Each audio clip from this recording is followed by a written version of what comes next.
Welcome to all the Pisces rising signs of the zodiac to your July 2025 astrology video.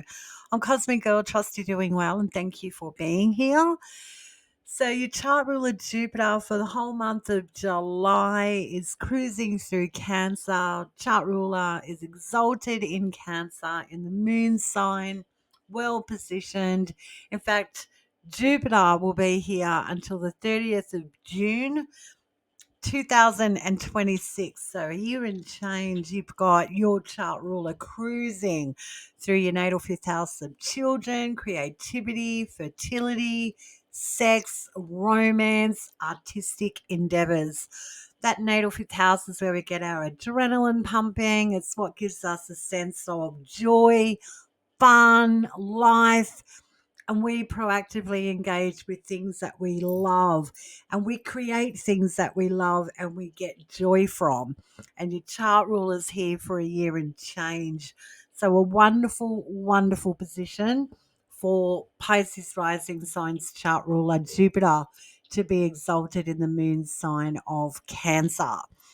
This month, we have three planets going into a retrograde. We'll talk about what natal houses these retrogrades are happening in for you, what that means for you as a Pisces rising sign, and of course, the lunations. So let's get into it. So let's talk about your natal seventh house, Pisces rising, because Mars is cruising through Virgo in your house of relationships and others for the whole month of July. Mars ingressed into your natal seventh house of relationships on the 17th of June and will be here until the 5th of August. So Mars is your second house and ninth house ruler. Mars is the ruler of Aries, which is your second house of livelihood, skills, assets, possessions, your money. And the ruler of the ninth house being Scorpio, which is travel, higher education, your religious, spiritual beliefs and philosophies, foreigners, foreign places, and travel. So Mars rules both those houses, but he's currently traversing in Virgo, in the house of others and relationships. So I wonder how this transit's been playing out for you since the 17th of June and continuing in the month of July until the 5th of August. Because when Mars, the ruler of your natal second house and ninth house, is in the house of relationships, then there's potential to build on your skills through learning from others, maybe traveling or connecting with foreigners. Maybe you are learning a new divinatory practice or educational journey. This also bodes well for nutting out who owns what, whose is whose with this transit, what's yours versus what's theirs with Mars in Virgo. Mars in Virgo is really good at two in your relationships house to have some steamier moments behind closed doors with lovers. And if things aren't tracking very well with your intimate relationships, the Mars being here can also bring a resolution to finally end a relationship that's been a little hard to deal with this transit. So it'll be very subjective how this transit of Mars and Virgo is playing out for all Pisces rising signs with this Mars in the seventh house. But the best thing about Mars in Virgo is it gets down to brass tacks. It's really good at details, learning, teaching, purifying, and cleansing things that do not work. So, this is fantastic for upskilling, learning, travel opportunities, partnering up with people that are different thinkers than yourself. So, there's a lot going on in your natal seventh house and will continue until the 5th of August. So, if partnerships and relationships of any nature in your life are very active, then I'm not too surprised because Mars's function archetypally is about energetic action. And yes, Jupiter's still cruising through Cancer. So things that you hold near and dear to your heart emotionally should be ticking your boxes, and you should be really feeling the love. And if you're not, then there's potential for you to have some really significant DMs with things that are near and dear to you. Don't gloss over anything that's really ruffling your feathers or not gelling with you. Jupiter in Cancer is giving you more than enough time up until the 30th of June 2026 to identify what emotionally fills your cup and what doesn't. So it's quite a beneficial transit for you. On the 4th, Venus ingresses into Gemini, into your natal 4th house, and Neptune begins its retrograde in Aries in your natal 2nd house. So we'll talk about these individually. But before we get into that, I'd like to say to all my US listeners out there, happy 4th of July. I hope you have a wonderful day of celebration. Okay, now Venus is zooming through Gemini, your natal 4th house. Venus is here from the 4th of July to the 30th of July. Super quick transit. Venus, the planet of love, beauty, art, relationships, cruising through stimulating, excitable, action oriented Gemini, your natal 4th house. So, this is a really good but quick transit to redecorate. Maybe think about moving house. Maybe readjust your sleeping habits. Bring in more fun and stimulation in your home and family life. Incorporate games on the daily. Maybe get into, I don't know, Super Kart Mario a little bit more. Get Monopoly out. Maybe have trivia at home. It's a fun transit with Venus in Gemini zooming through your natal 4th house from the 4th to the 30th of July.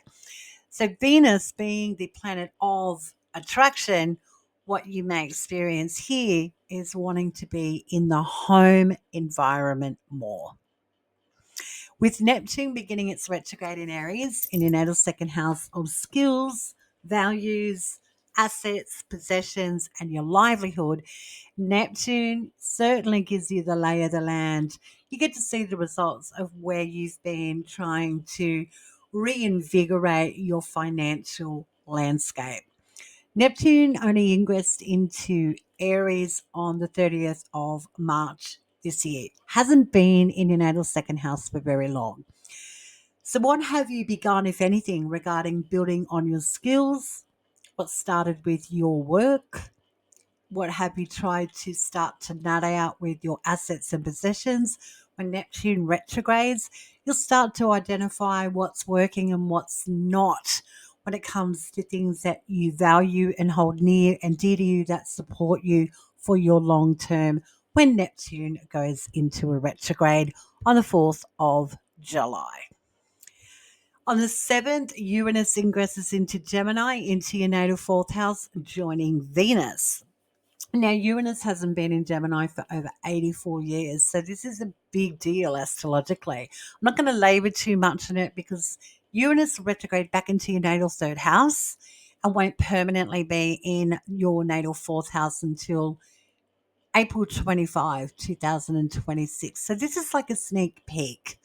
So if you're not subscribed, subscribe to my channel, hit the bell notification, and you'll get notified when I put a separate video out about Uranus transit in Gemini for all of the zodiac signs. So let's talk a little bit about this. Now, Uranus is a generational planet. It's an outer planet. So think of it going in your natal 4th house of home, family, real estate, property, parents, parenting, things that we do in private. The natal house, 4th house, is a house of rest.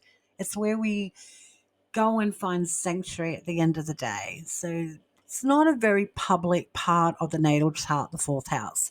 And when generational Uranus steps in here from the 7th of July moving forward, then this indicates a change of the guard of what goes on behind closed doors.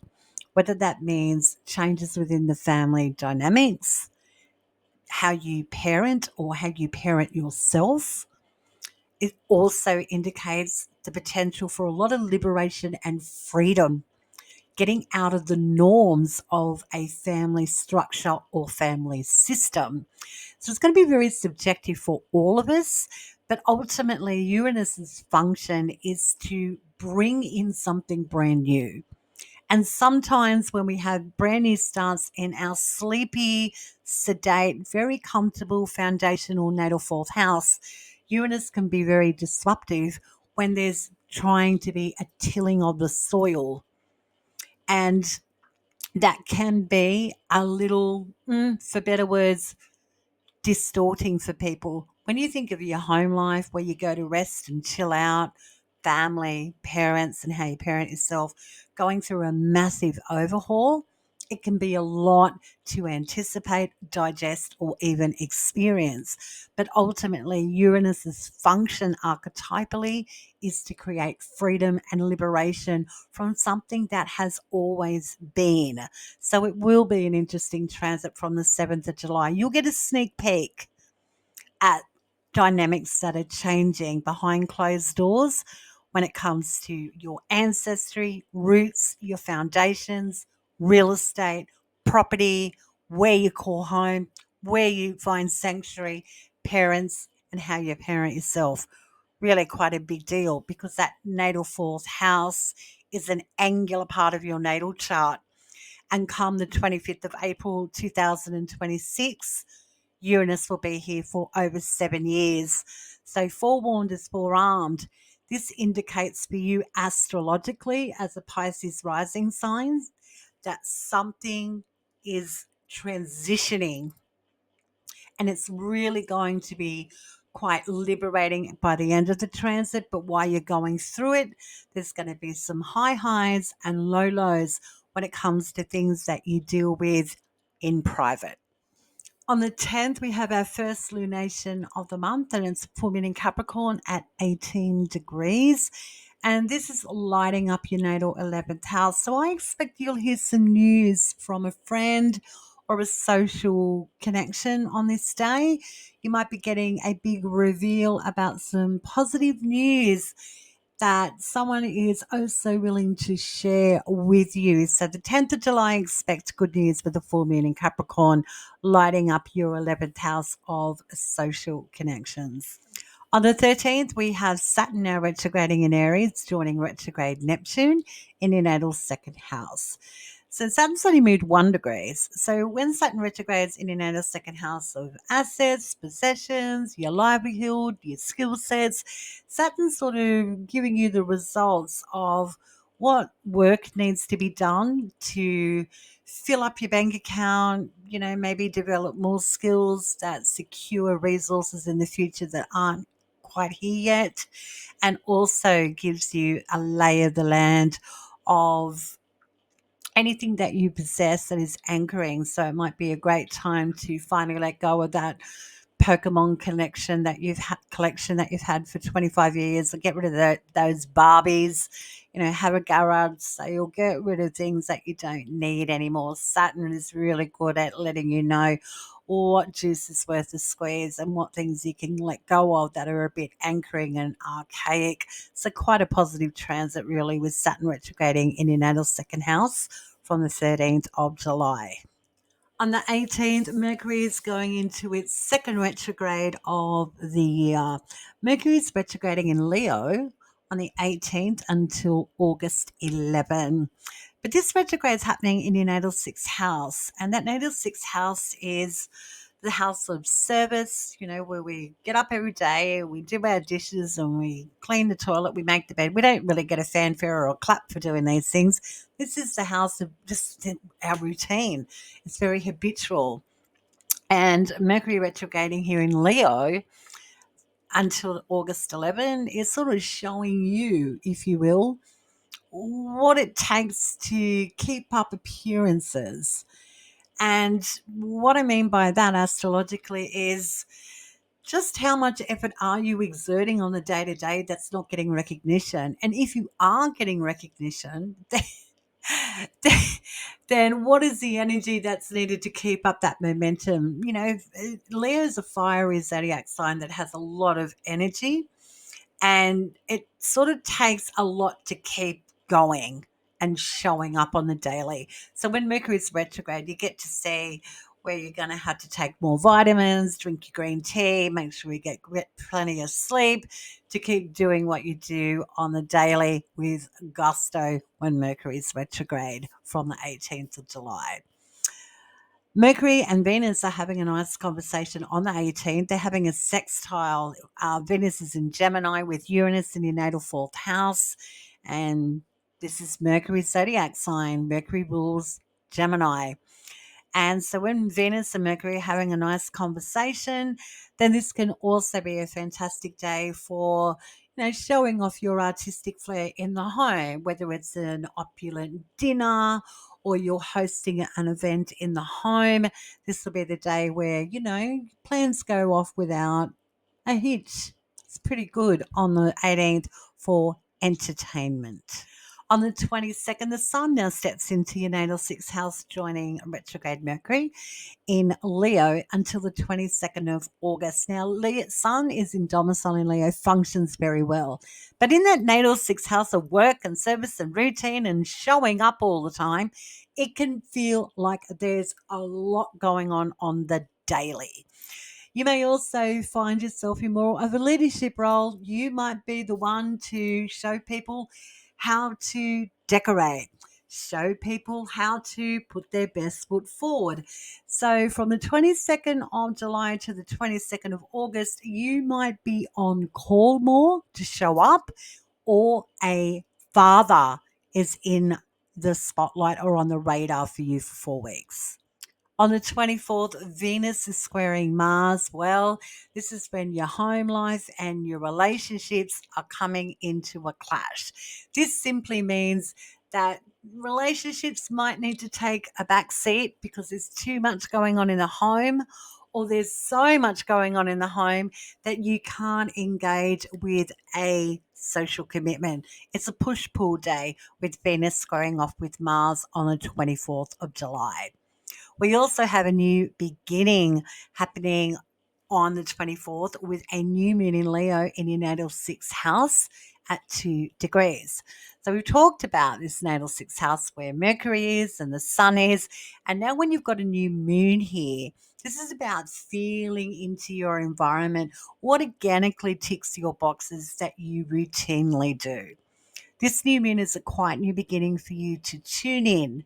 How does your body respond in kind to all this action going on the daily with service and work? And maybe how is it affecting your health? This is the day where you can quietly sit with, coming to peace with balance, what you need to do to keep balance on the day-to-day on the 24th of July.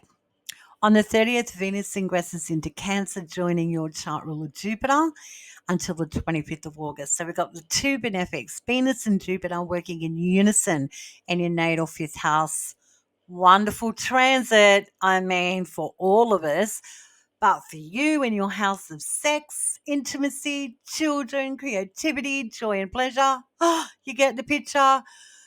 This is a transit to put your heart and soul into anything and everything that you love. Venus is going to bring you more to love. Venus is going to bring you an opportunity with this transit to see the forest with the trees in the value of emotional security with things that are near and dear to you. Beautiful transit. Nothing's a push. Everything and everyone's coming up roses around you, and you get to benefit for a cruisy few weeks from the 30th of July to the 25th of August. If you're in a position, Pisces rising sign, to take a holiday, take some time out and enjoy knocking shoulders with people that really do fill your cup, this will be the transit to do it from the 30th of July to the 25th of August. Absolutely sublime with Venus and Jupiter working in unison. That's your astrology for the month. I trust you have a good one. If you have any questions about astrology or you want a chart reading with me, you can contact me at cosmicgirl101@protonmail.com. Till next time, Pisces risings, stay cosmic.